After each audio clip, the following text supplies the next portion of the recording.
Hey everyone, it is Will here, and you're going to be noticing that I am doing the intro this morning because normally, to my right or my left, I don't know how this will turn out on the final recording, but normally it's Ben doing this intro, but he is away on holiday, having a break. So my other co-founder, Matt, is going to be joining us for the rest of the week, and he's going to be joining us. We're going to be doing the same format as we always do. We're going to be going through the news. We found a story today, and we're just going to talk about it. It's going to be off the cuff.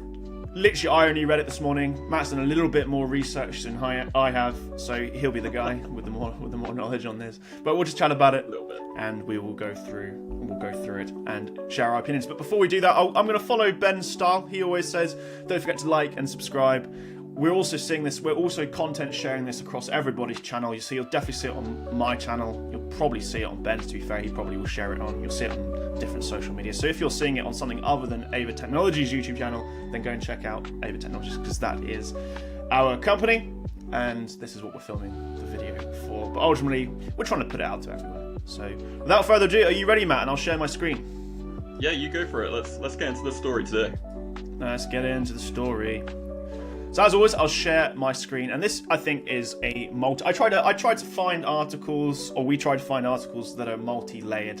You know, maybe going a little bit beyond the normal, just the headline and the interesting bit that it's talking about. And this I think is no different. It's an interesting story nonetheless, but I think it's got a couple of layers to it, which I'll outline, and then we can talk about it. So the title of this article is "Leading AI Researcher Eric Zelikman is raising $1 billion to build AI models with emotional intelligence." And this is really interesting. He's an xAI researcher. He left in September, and he's a very intelligent guy. Matt dug up a couple of his publications. We haven't read them, but just the titles alone are obviously show off, what a talented individual he is. And he's basically left xAI to create a new startup called Humans and this is going to be focusing on basically models that get to know us and get to and learn from us instead of the way that they learn at the moment, which is through obviously huge amounts of data, treating each round of conversation as a game. He believes in a different way of doing things. Now, I think this is obviously very interesting. I love this idea of building emotional models personally, but I think it comes with some depth here. One is just the sheer amount of money he's trying to raise, $1 billion for no product and just an idea, which I think is, very interesting for AI.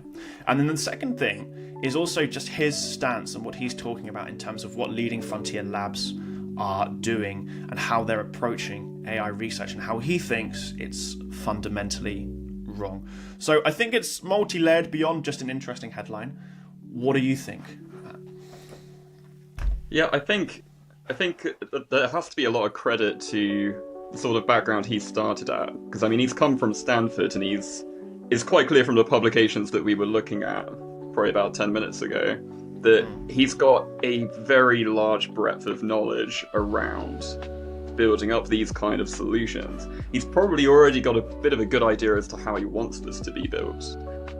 And I think once he's got this funding in place, which obviously is going to be absolutely essential to kind of build these kind of models he's got in mind, I mean, I think something very interesting is going to come out the other end. I think there is obviously sometimes a lot of concern with this volume of cash as to what the result is going to look like. But in terms of like credentials and his background, that all looks very interesting. It all supports the kind of direction he's headed. But I agree with you, like £1 billion in funding, insane. I don't know. What's your sort of thoughts? Yeah, no, I think it's really showing off why people have been calling this bubble for a very long time. Obviously, we're now seeing initial fundraisers without products and without ideas, happening quite regularly now within AI. There was another one from an ex-OpenAI researcher. Well, no, it was actually CTO Mira Murati who started Thinking Machines Lab. Ben and I spoke about that again probably about a month ago or so, and that was another very interesting startup with an idea that raised $2 billion in seed funding without anything. And it was, and ultimately they have released a product, but at the end of the day, asking for $1 billion, I mean, that is just absolutely, until this new wave of technology and AI, was absolutely unheard of. And I can understand why a lot of people are calling it a bubble. Yeah. It is very eye-opening, and I feel like we only get to see the surface in some ways when we're looking at these articles. But yeah. I think that's one side of discussion here. I think the other side is obviously the kind of the technology itself. I mean, what sort of first impressions have you got from this?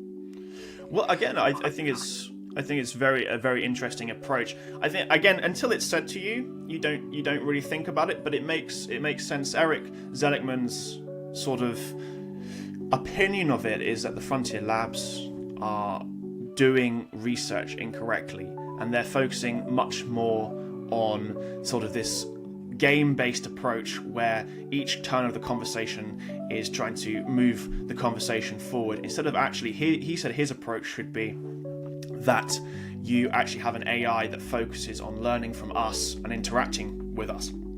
Now that is very woolly.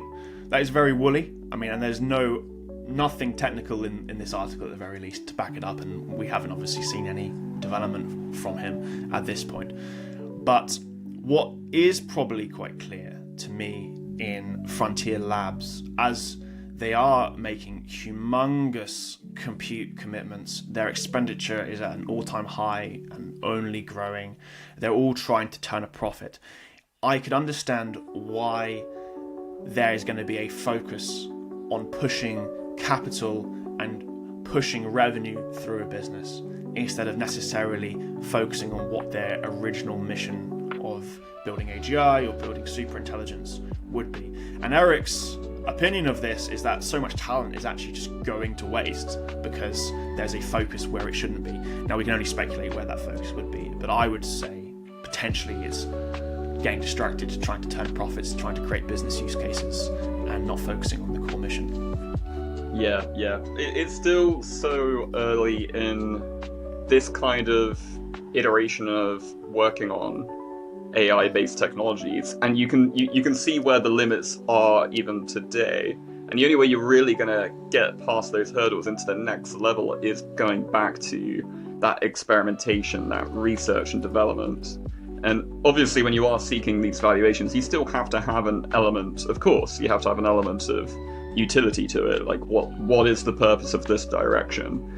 But I completely agree with you that without kind of stoking the fire of innovation, I mean, you're not going to get those next steps, those next results.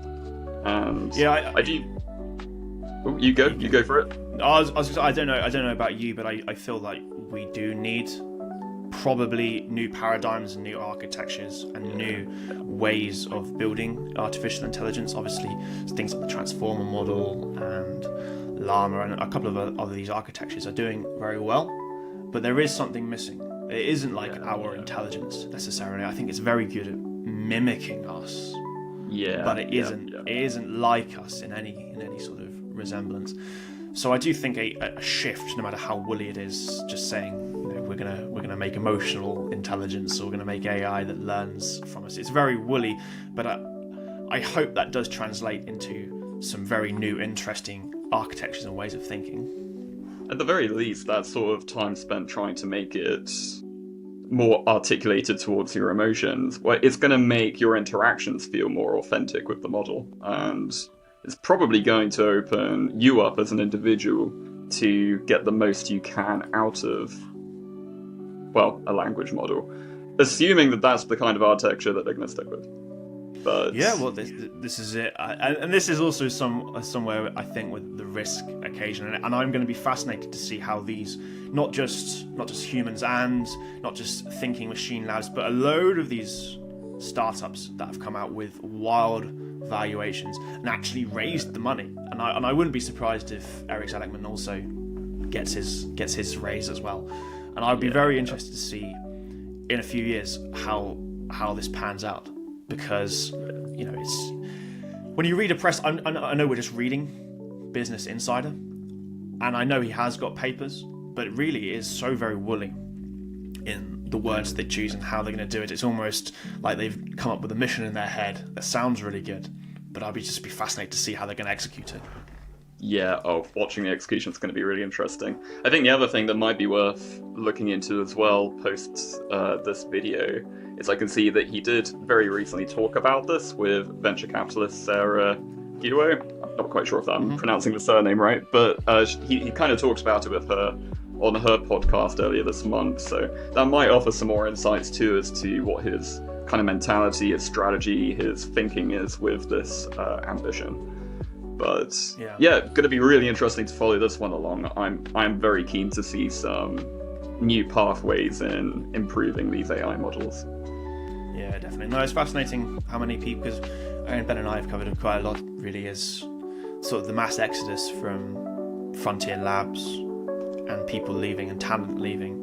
And that's quite interesting to me. I do wonder why. It's never, ever particularly spoken about, or it's, again, very woolly as to why someone leaves. But it is happening a lot, that they're leaving these companies a lot to either do their own thing or go to other companies. So I do wonder if there is a fundamental shift away from what the advertised core mission is. If you go to OpenAI, are you really working on AGI? If you go to xAI, are you really pushing the limits and the boundaries of the known universes, or whatever woolly subline they give themselves? And I think that's very interesting as well. Yeah, completely agree. I think this is definitely one to continue following along, maybe revisit in a month or so, when hopefully there's some more news coming out from sort of Eric's work. Absolutely. But yeah, I completely agree with you. The things like mass exodus, it almost, to me, without much background knowledge on this, it just implies that researchers aren't getting, they're not kind of getting the value that they expect working there. A researcher wants to uncover new ideas and new concepts and contribute to the industry. So if you're seeing a mass exit, it does suggest maybe it's getting stale or they're getting capped in some way. But I'm sure you guys probably already covered this in your video a couple of months ago or a couple of weeks ago. Well, we've talked about not done a particular video on it, but when the news comes up, I mean, there was obviously a big push with Meta, and then almost immediately a bunch of people left Meta straight away on this. And again, it just leaves you wondering why, and because it's certainly not for lack of compensation. Some of these companies are paying just extraordinary amounts of money to get these talents on board. And in some ways, it actually enables them, doesn't it, to exit. If they're paid to a certain volume, it gets to a point where I think for a researcher, it's less about the money and it is more about what you're doing. So maybe it's a double-edged sword anyway, but they're paid so much. Yeah, no. My last personal point on this is, I think there is going to be a bigger lean, to tie it back to the story a little bit, there is going to be a bigger lean on emotional intelligence. Recently, I saw a bunch of job postings from companies like Anthropic and OpenAI, interestingly, that are offering humongous, almost obscenely big pay packets of like 300k plus for content strategists and other sort of what you'd consider people that have to deal with people's emotions. I think these companies know that their models are particularly cold, and people aren't particular. When you read AI content, there's just something that feels off about it. And I think companies know this, so there clearly is a dynamic happening where they want to change this. But I think, in terms of Eric, he thinks that isn't through tweaking the model weights necessarily and giving it more training data that's been aligned with a content strategist or an emotional specialist, but to actually start again with a different kind of paradigm. Start back to the basics and bring that kind of thinking all the way through. Some $1 billion basics. Oh my god. Yeah, right guys, I think that is probably a good summary for this video. A very interesting story. We'll be sure to probably check in to see if Zelikman actually got his funding, because that would be fascinating, and then B, what it does with it, because this is particularly pertinent to what we are interested in with what we're doing within Ava Technologies, with Ava Mind, and it's just fascinating on a business front as well. So thank you very much for watching. If you enjoyed, I said it at the beginning, but give us a like and a subscribe. If you're viewing it on my channel, or Matt's channel, or Ben's channel, go and check out Ava Technologies. We're doing a lot of cool stuff. We're a new set of channels, and we're just slowly growing our presence. And we'll catch you in the next video.